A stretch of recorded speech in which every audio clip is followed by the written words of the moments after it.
Chapter 5. Taxation. Section 4. Land theft and property taxes. Governments create many illusions to keep their citizens compliant and convinced they are being served rather than ripped off. One of the most important illusions is the false sense of property. As long as you accept your government's conditions of ownership, it wants you to believe that you own yourself, your possessions, your home, and your land. In reality, it acts as if it owns you and everything within its territory.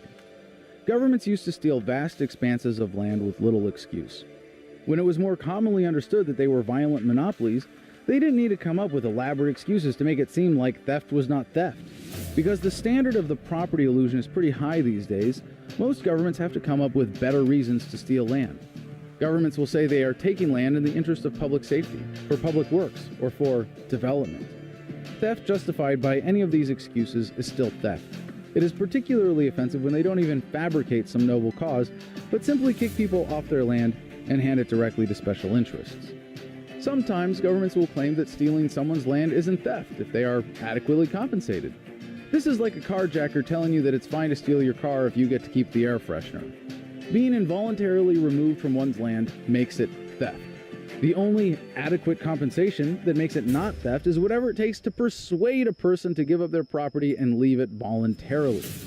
Property taxes are based on the idea that we must pay for the privilege of living in a particular area, and a tax on ownership is a reasonable price to pay for government services. You are really paying a ransom to keep your property, assuming you actually own it. If you do not pay your property taxes, government will eventually kick you off your land. If you believe governments own all the land, then the price of your property is for a usage license and your property taxes are rental fees. To governments, property is merely a matter of temporary control. They can steal whatever they want as long as they have a good enough excuse for the enforcers to carry out the theft and keep people from revolting. If your government says you can own property and maintain control of it, but only if you pay property taxes, you are a renter, not an owner. Governments get away with these rackets because enough people still believe they somehow represent the will of the people, as opposed to their sponsors.